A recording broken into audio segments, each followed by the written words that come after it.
Hi. I just had, sorry, I have a really sore throat from anesthesia. But I just had a simple metoidioplasty with Dr. McGinn today. Um, and I am recovering well. Um, the pain's been really manageable.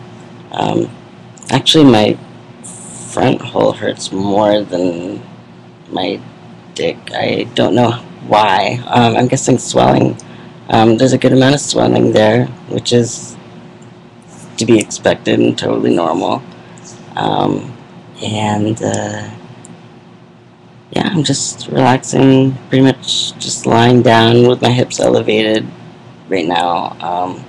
I'm able to get to the bathroom on my own fine, which I was worried about. Um, Tomorrow I have an appointment where I have to walk all the way to the office, and I was kind of worried about that, but I'm feeling a lot better about it now. I'm just more able to be mobile than I thought, which is great.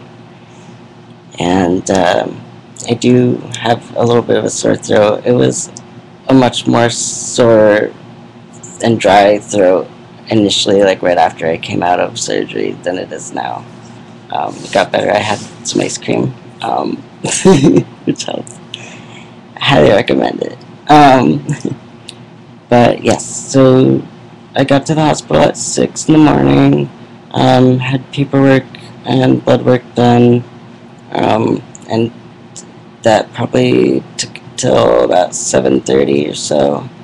Um, and when I had blood work done, the person who did it nicked an artery, so I ended up with a pretty good hematoma on my arm, which has gone down a lot.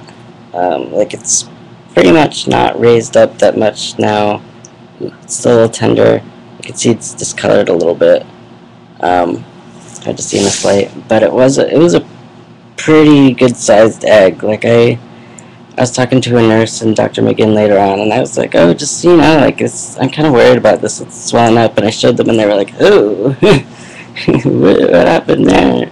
Um, and Dr. McGinn was great. She just got an ice pack and wrapped it up with a whole bunch of gauze, and that was pretty cool. She was just like, I used to be a Boy Scout.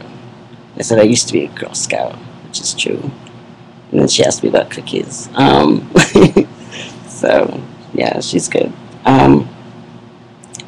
So anyway, so did that, and then they were really good about giving me the full lowdown before surgery, like what to expect, what to do during recovery, discharge instructions, and they went over it while my friend was in the room so that if I forgot something, they could remember, um, which did end up happening, because my memory is normally horrible, and then after anesthesia, your mind is just not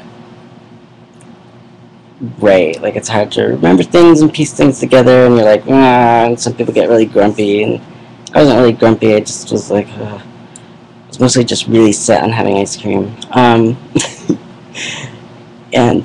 anyway, so they were really good about those instructions, and clarified a lot of things that were in the packets and things that were not in the packet as well. For example, Dr. McGinn did recommend icing. Just ice 48 hours for the first 48 hours, and then alternating ice and heat after the 72-hour thing. So just switching over for that. So everything went really well. Dr. McGinn let my friend know personally that things went well, which my friend really appreciated a lot. Um, and yeah, my dick is kind of wrapped in something. It looks like linen cloth, but I'm sure it's not linen cloth.